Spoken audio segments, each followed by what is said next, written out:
Zombies Ate My Neighbors for Super Nintendo and Sega Genesis.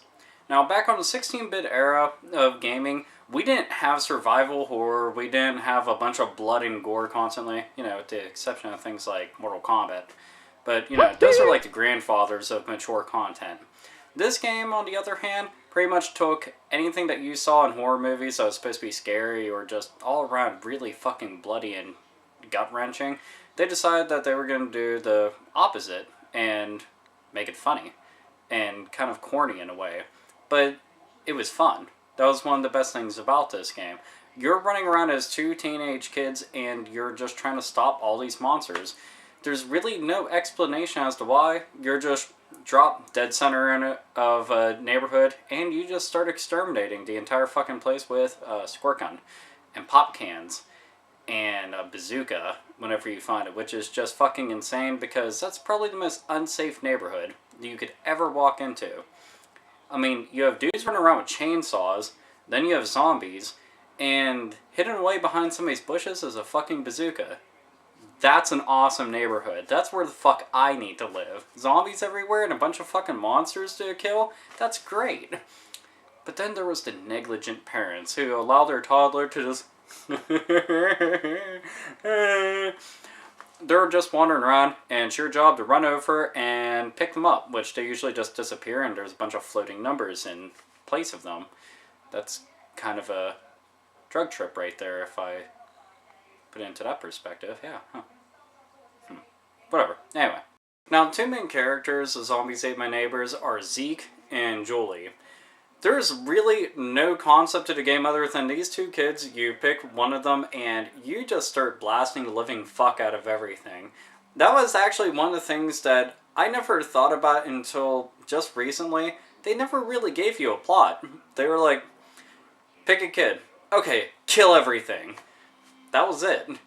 And I loved it. I didn't have to have a reason to want to kill all this shit. It was pretty self-explanatory that I'm walking around a neighborhood. Zombies shouldn't be walking around my neighborhood. As cool as it sounds, especially in real life, I would fucking adore that, is that they're there. Kill them. That's what you're supposed to do. Zombies aren't supposed to be your fucking buddy because they want to eat your brains. And you don't want them to eat your brains unless you don't like your brain, then you could just scoop it out with a fucking ice cream scoop and give it to them and maybe they'll just leave you the fuck alone. Who knows? But in any case, you pick one of these poor fucking saps, you go and kill shit up until the final stage, and then you walk around to Lucasarts' office, assuming you have the Super Nintendo version, and you talk to all the people that made the game in a final bonus stage of sorts. And that's pretty much it. The entire point of the game is that you go from stage to stage, and you have to save all the people on the stage. Once you save the last person, an exit door will appear, you go inside of it, they tally up your score, and it's on to the next stage, which gives you a funny and sometimes clever little title for that stage. Now, there's like 55 of those stages, so there's a whole lot of fucking game right there. I mean, they give you a whole lot to fucking do. Each stage has tons of monsters for you to kill. There's secrets to be found in every single stage. And on top of that, it's just a lot of fucking fun if you go and throw a second person into the mix.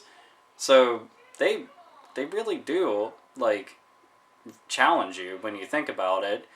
I mean, you start off shooting just regular ass zombies that can be shot down. Bang. One shot with a fucking squirt gun, which sounds kind of silly, but yeah, in this game, that's pretty normal. Bam, one shot, they're dead. Then you get later into the stages where there's gigantic fucking worms burrowing up through the ground, coming in trying to kill you. You have aliens fucking phasing in and out of existence, shooting the shit out of you. You have mutant football players just running around, hitting you into fucking stuff, beating the living crap out of you.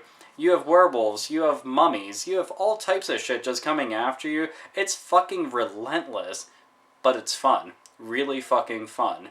The weapons in Zombies Ate My Neighbors aren't exactly of your normal variety, but they kick ass all on their own. So you have squirt guns, you have popsicles, you have silverware, you have dishes, you have bazookas, you have crosses, which emit some crazy fucking glow which makes you damn near invincible to anything. You have alien weaponry, which makes shit turn into a little fucking bubble.